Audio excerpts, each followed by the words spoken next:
High বন্ধু, IT take support YouTube channel আপনাদের সবাইকে স্বাগত জানাই। তো বন্ধু, আজকে চলে এলাম আবার একটা নতুন কাজের ভিডিও নিয়ে আপনাদের সামনে। তো ভিডিওটা কিন্তু অত্যন্ত গুরুত্বপূর্ণ এবং ইম্পর্টেন্ট ভিডিও, একদমই আপনারা স্কিপ করবেন না। তো এটা দেখতে পাচ্ছেন গ্রাভিস কোম্পানির 1105-এর ইঞ্জিন রয়েছে, ডিআই ইঞ্জিন। তো এই ইঞ্জিনটার মূলত যে প্রবলেম বন্ধু, এটার কিন্তু ফুয়েল লাইনের মধ্যে প্রচণ্ড সমস্যা রয়েছে। এবং দ্বিতীয়ত হচ্ছে বন্ধু, এটার ইন্ডিকেটারটা সঠিক কিন্তু প্রেশার নিচ্ছে না, অর্থাৎ বন্ধু ইঞ্জিনটি সঠিক লোড নিচ্ছে না।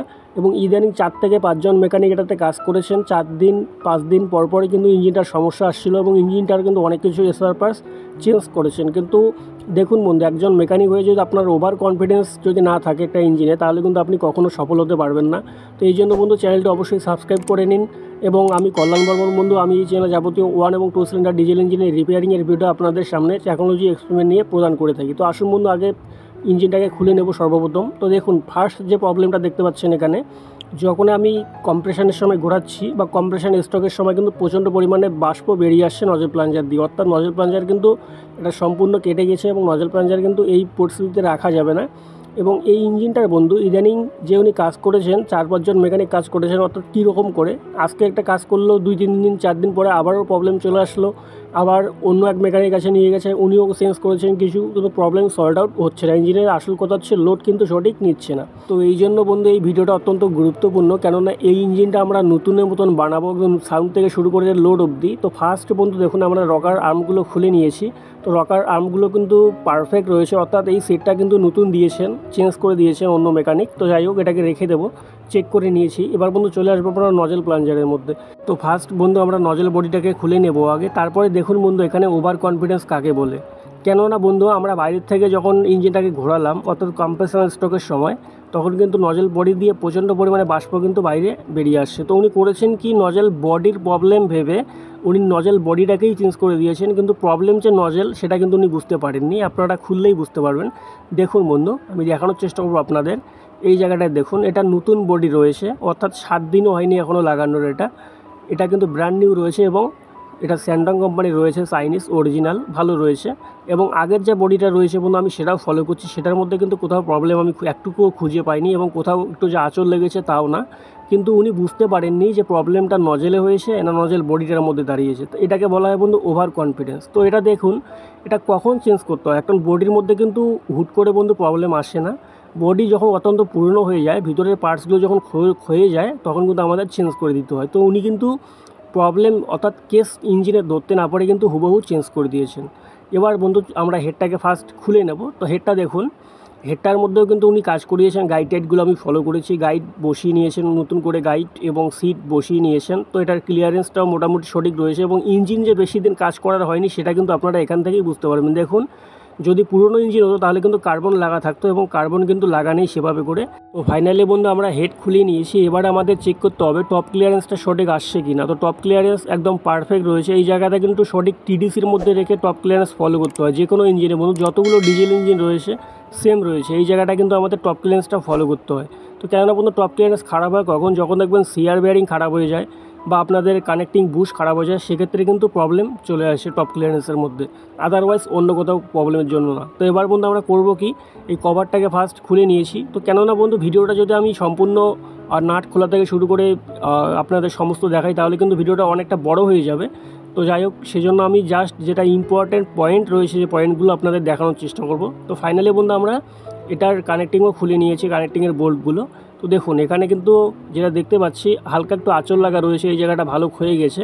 তো যাই হোক, এক জায়গায় টেসআপের জন্য কোনো ব্যাপার নেই, আমাদের ফলো করতে হয় সম্পূর্ণ জায়গাটা ক্ষয়ে গেছে নাকি। তো যেহেতু এক জায়গায় টেসআপ লেগেছে, আমরা এটাকেই রেখে দেবো বা চালানো যাবে, এটা কোনো প্রবলেম নেই। এবার বন্ধু এদিক থেকে একটা রড দিয়ে আমরা ফার্স্ট পিস্টনকে বাইরে বের করব, তারপর দেখব পিস্টনের পজিশন কী রয়েছে। তো ফাইনালি দেখুন বেরিয়ে এসছে, বাড়ি মেরেছি হালকা উল্টো দিক থেকে। এবং বন্ধু দেখুন এভাবে ধীরে ধীরে করে বের করতে হবে, যেহেতু নতুন সিলিন্ডার পিস্টন সেট দিয়েছেন, এটা মোটামুটি ধরুন 15 থেকে 20 দিন বয়স গিয়ে দাঁড়িয়েছে। এবার চেক করতে হবে বন্ধু লাইনারের কোথাও টেসআপ লেগেছে নাকি বা লাইনার কেটেছে নাকি। তো লাইনার পারফেক্ট রয়েছে এবং পিস্টন আপনারা দেখতেই পাচ্ছেন একদম ব্র্যান্ড নিউ রয়েছে। এটা ইন্ডিয়ান ট্র্যাকো কোম্পানির রয়েছে, যেটা বুঝতে পারছি বন্ধু। তো দেখুন একদম চারিদিকে কিন্তু সমান রয়েছে, এবং আমাদের আঙ্গুল দিয়ে চেক করতে হবে কোথাও স্ক্র্যাচ লেগেছে নাকি। যেহেতু বন্ধু ইঞ্জিনটা প্রচণ্ড পরিমাণে কালো ধোঁয়া দিচ্ছিল কিন্তু লোড নিচ্ছিল না, এভাবে করে চেক করতে হবে কোথাও ঘষা লেগেছে নাকি, এটা কিন্তু ফলো করতে হয়। যে কোনো পুরনো ডিজেল ইঞ্জিনে বন্ধু আপনারা কিন্তু 100% এই জায়গাটা করে ফলো করবেন।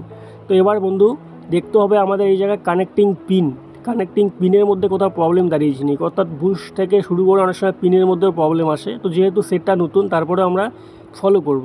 তো আমরা বন্ধু ফাইনালি পিস্টন রিংগুলো বের করে নিয়েছি, পিস্টন রিংগুলো এবার চেক করব। তো ফার্স্ট বন্ধু আমরা মোবিল রিং লাগিয়ে নিয়েছি। দেখুন মোবিল রিংয়ের মধ্যে কিন্তু কোথাও গ্যাপ নেই, মোটামুটি প্রায় 1 mm দেখা যাচ্ছে। তো 1 mm তো রাখতেই হবে। তো দেখুন এটা পারফেক্ট রয়েছে যেহেতু নতুন লাইনার পিস্টন সেট এবং 15 থেকে 20 দিন বয়স। তো এবার বন্ধু আমরা একটা কম্প্রেসার রিং চেক করব যেটার মধ্যে কি রয়েছে। দেখুন কম্প্রেসার রিংও কিন্তু সেম রয়েছে, কোথাও গ্যাপ নেই। এবারে নেক্সট বন্ধু আমরা চেক করব হচ্ছে টপ ক্রোম রিং। তো টপ ক্রোম রিং দেখবেন যে এমনিতে কিন্তু এটা ক্ষয় কম হয়, তারপরে আমরা চেক করে দেখে নিব একবার যে কোথাও প্রবলেম রয়েছে নাকি, থাকতেও পারে যেহেতু আমি এর আগে কাজ করিনি ইঞ্জিনটার, আমি প্রথম কাজ করছি। সেক্ষেত্রে কিন্তু আমাদের একটা করে স্পেয়ার পার্ট আমাদের খুলে চেক করে নিতে হবে যাতে করে আমি এই ইঞ্জিনটাতে গ্যারান্টি দিতে পারি সঠিক। এবার বন্ধু লাস্ট আমরা পজিশন চেক করবো হচ্ছে এখানে লাইনার এবং পিস্টনের ক্লিয়ারেন্সটা কি রয়েছে। অর্থাৎ বন্ধু কোম্পানি যেটা এখানে এক্সপেরিমেন্ট করেছে সেটা হচ্ছে 1 থেকে 1.20 এর মধ্যে কিন্তু ক্লিয়ারেন্স রাখতে হবে। যদি এর থেকে কম হয় তাহলে কিন্তু দেখবেন ইঞ্জিন প্রচণ্ড চাপা হয়ে যাবে, এবং যদি এর থেকে বেশি হয় তাহলে কিন্তু দেখবেন ইঞ্জিনের কম্প্রেশন কমে আসবে এবং সেই ইঞ্জিন কিন্তু প্রচণ্ড পরিমাণে মোবিল খাবে। এটা কিন্তু ফলো করতে হবে। তো এবার বন্ধু আমরা ফলো করবো হচ্ছে ক্রাঙ্ক। তো ক্রাঙ্ক দেখতে পাচ্ছি বিলকুল পারফেক্ট আছে, একদম কোথাও সমস্যা নেই, একদম সঠিক ক্লিয়ারেন্স রয়েছে, কোথাও টেসআপ নেই এবং স্ক্র্যাচ নেই, সমান রয়েছে জায়গাটা। এবার নেক্সট যে সবথেকে বড় সমস্যা বন্ধু যার জন্য ইঞ্জিনটির লোড আসেনি সেটা হচ্ছে দেখতে পাচ্ছেন আপনারা ফ্লাইহুইলটা কিন্তু প্রচণ্ড পরিমাণ ঢুলছে, অর্থাৎ প্লে আসছে।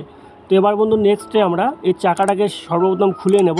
তো এটার থেকে বোঝা যাচ্ছে বন্ধু যে মেইন বিয়ারিং যে রয়েছে সেটা কিন্তু প্রচণ্ড পরিমাণে খারাপ হয়ে গিয়েছে। তো এনারা কিন্তু যে কাজ করেছেন এতদিন ধরে, তো ইঞ্জিনটা কিন্তু এই রোগটাকে ওনারা নির্ণয় সঠিক করতে পারেননি, যার জন্য কিন্তু ইঞ্জিনটা সঠিক লোড নিচ্ছে না। তো এবার বন্ধু আমরা চাকাটাকে ফার্স্ট খুলে নেব, খুলে নিয়ে দেখবো যে কী রয়েছে, মেন বিয়ারিং কত সাইজ রয়েছে। যেহেতু এই ইঞ্জিনটা আমি প্রথমবার কাজ করছি বন্ধু, সেক্ষেত্রে আমাকে 100% গ্যারান্টি কিন্তু দিতে হবে।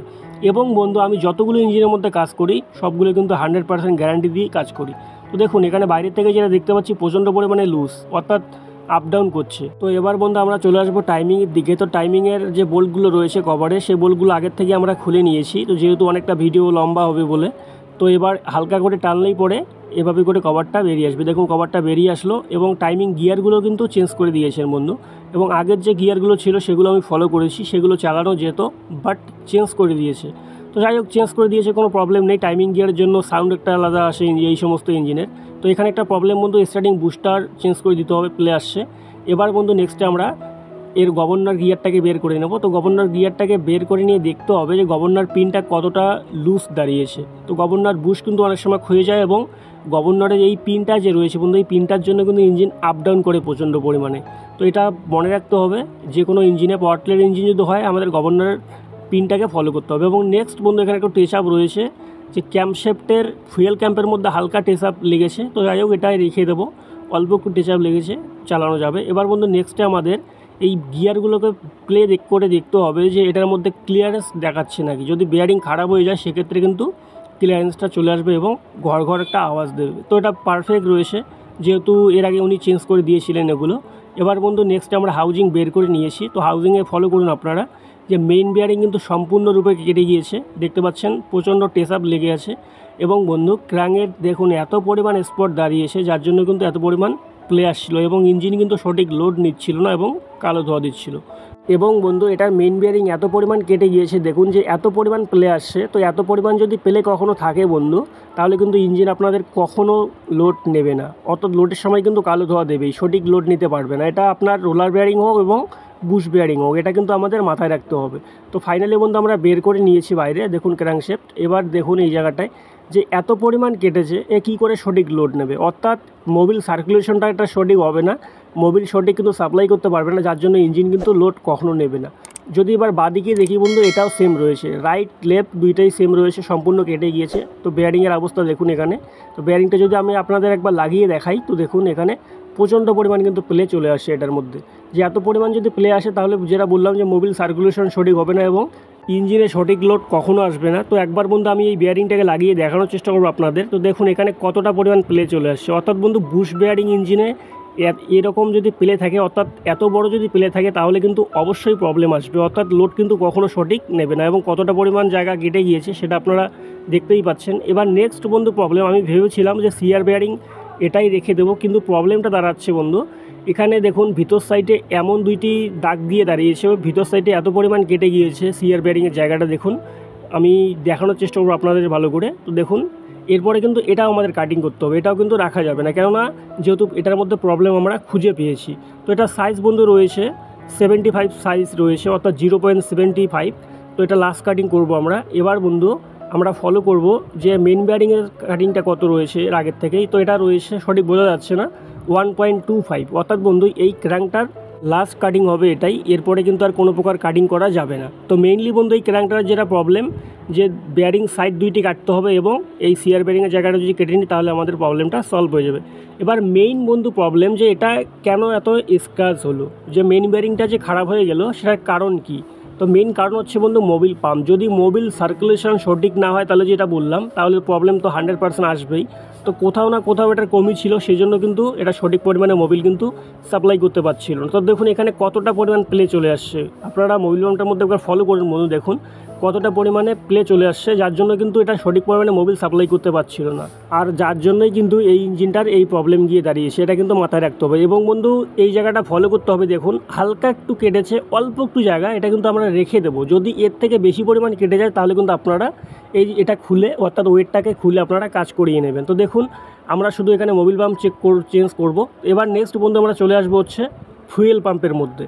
তো দেখতে পাচ্ছি বন্ধু ফুয়েল পাম্পও চেঞ্জ করে দিয়েছেন ভাই, ইউনিক মেকানিক, কি বলবো, মডার্ন মেকানিক বেরিয়েছে ভাই।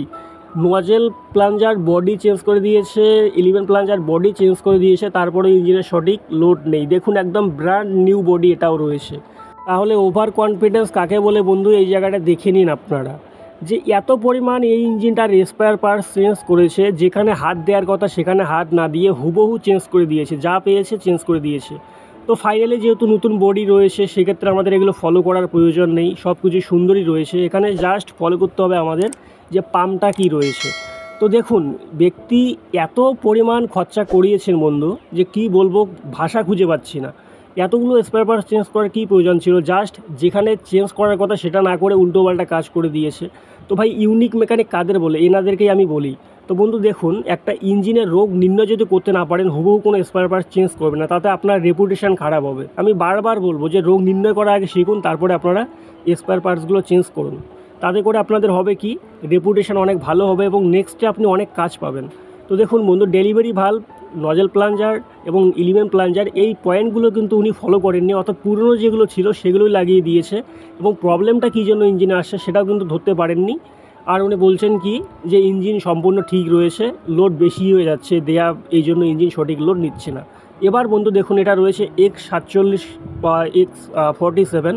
এবার চেক করবো এটা কি রয়েছে বন্ধু। এই জায়গাটা সুন্দর করে দেখবেন যে এত পরিমাণ কেটেছে, সঠিক কিন্তু তেল সাপ্লাই করতে এটা পারছে না, প্রচণ্ড পরিমাণে। দেখুন আমি দেখানোর চেষ্টা করবো আপনাদের একটু ক্যামেরা পাশে নিয়ে, দেখুন প্রচণ্ড পরিমাণে কোথাও প্রেশার নিচ্ছে না, যেদিক থেকে আমি প্রেশার দিচ্ছি সেদিক থেকেই কিন্তু কোনো প্রকার প্রেশার নিচ্ছে না। অর্থাৎ বন্ধু এটা চালানো যাবে না। এটার জন্যই কিন্তু মূলত প্রবলেমটা আসছে, যে তেল লাইনে সার্কুলেশনটা সঠিক হচ্ছে না, তেল সঠিক সাপ্লাই করতে পারছে না। এবার বন্ধু নেক্সট আমরা ডেলিভারি ভ্যালভ চেক করবো যে ডেলিভারি ভ্যালভ কী রয়েছে।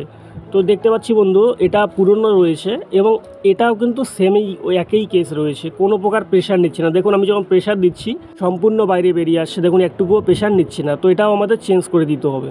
এবারে নেক্সট বন্ধু চলে আসবো আমরা হচ্ছে নজেল প্লাঞ্জারের মধ্যে। তো নজেল প্লাঞ্জারের মধ্যে কী প্রবলেম পেয়েছি সেটা তো আপনারা জানেনই। তারপরে আমরা খুলবো, এবার খুলে আপনাদের দেখানোর চেষ্টা করব যে কতটা পরিমাণ এটা খারাপ হয়েছে এবং ডিআই ইঞ্জিনে কোন জায়গায় নজেল প্লাঞ্জার যদি খারাপ হয়ে যায় তাহলে আমাদের চেঞ্জ করতে হয়। তো ফাইনালি বন্ধু এটা এইভাবে করে খুলে নিতে হবে, লুজ দিয়ে নিয়েছি আগের থেকেই। তো এবার এটাকে খুলে নিয়ে দেখতে হবে যে প্রবলেমটা এটার কীরকম আসে। এবার বডিটা তো নতুন বডি, এটা ফলো করার কোনো প্রয়োজনই নেই, জাস্ট এতটুকুই এখানে ফলো করতে হবে যে প্রেশারটা কী রয়েছে। অনেক সময় নতুন স্পেয়ার পার্টসের মধ্যেও প্রবলেম থাকতে পারে বন্ধু। এবার নেক্সট বন্ধু দেখুন এটা স্যামসাং কোম্পানির রয়েছে অরিজিনাল, এবং দেখুন একদম ইজিলি বেরিয়ে আসলো। এবং মাথাটা আপনারা ফলো করুন নজেল প্লাঞ্জারের, যে মাথাটা প্রচণ্ড পরিমাণে কেটে গিয়েছে, সেজন্য কিন্তু নজেল বডির ফুটো দিয়ে গ্যাস কিন্তু প্রচণ্ড পরিমাণে এই প্রিন্টার গা দিয়ে বেরিয়ে এসে সেটা কিন্তু পাইপের মধ্যে চলে আসছে। অর্থাৎ কোনো প্রকার এখানে প্রেশার নেই, যে সম্পূর্ণ কম্প্রেশন বেরিয়ে যেহেতু আসছে তাহলে কি আছে নজেলের মধ্যে বলুন। তো এবার নেক্সট বন্ধু এটাকে আমরা চেঞ্জ করে দেবো, অর্থাৎ 10 লাইনের এলিমেন্ট, ডেলিভারি ভালভ এবং নজেল প্লাঞ্জার। তো এবারে বন্ধু চলে আসবো আমরা লাস্ট ইম্পোজিশন পয়েন্টে, অর্থাৎ এই পয়েন্টটাই কিন্তু অত্যন্ত গুরুত্বপূর্ণ পয়েন্ট যে এই ইঞ্জিনটা সম্পূর্ণ খুলে নিয়েছি, কী করলে এই ইঞ্জিনটার সাউন্ড থেকে শুরু করে লোড আমাদের সঠিক আসবে। তো দেখুন বন্ধু, যা চেঞ্জ করেছে সবগুলোই রেখে দেবো। এবং নেক্সট বন্ধু, এখানে অল্প একটু টেস আপ রয়েছে ফুয়েল ক্যাম্পের মধ্যে, তো সেটা চালানো যাবে, কোনো প্রবলেম নেই। এবার নেক্সট বন্ধু আমরা ফার্স্ট চেঞ্জ করবো হচ্ছে এটার মেইন বিয়ারিংয়ের ওয়েল সিল, এটাকে চেঞ্জ করে দিতে হবে। নেক্সট বন্ধু চলে আসবো মেইন বিয়ারিংয়ের মধ্যে, এই হচ্ছে মেইন বিয়ারিং, বুশ বিয়ারিং দুটো আমাদের কাটিং করতে হবে, সেই জায়গায় সাইজ অনুযায়ী এগুলোর মাপ হবে। এবং নেক্সট এখানে সিআর বিয়ারিং চেঞ্জ হবে। নেক্সট এটার মোবিল পাম্প চেঞ্জ করব এবং স্টার্টিং বুশ, যে বুশটার জন্য প্লে আসছিল, তো সেই বুশটা আমরা চেঞ্জ করব। এবার নেক্সট বন্ধু ক্র্যাঙ্কশ্যাফটের আমরা এই তিনটে জায়গা, এটা হচ্ছে লেফট সাইড, এটা কাটিং হবে, মিডল সাইড কাটিং হবে, অর্থাৎ সিআর বিয়ারিংয়ের সাইডটা কাটিং হবে, এবং এটার যে মেইন সাইড রয়েছে যেখানে আমাদের মোবিল প্রেশার সৃষ্টি হয় সেই জায়গাটা আমাদের কাটিং করতে হবে। এবং এখানে তো ওয়েল সিল চেঞ্জ করবই। এবং নেক্সট বন্ধু এখানে fuel pump, element plunger, delivery valve এবং নজেল প্লাঞ্জার, এই তিনটি আমরা চেঞ্জ করব। তো বন্ধু এই স্পেয়ার পার্টসগুলো যদি আমরা এই ইঞ্জিনে চেঞ্জ করি তাহলে কিন্তু 100% ইঞ্জিনের লোড থেকে সাউন্ড অবধি প্রবলেম সলভ হয়ে যাবে। তো আজকে এ পর্যন্তই বন্ধু, দেখা হচ্ছে আরও পরের ভিডিওতে। তো সবাই ভালো থাকবেন, সুস্থ থাকবেন, ধন্যবাদ।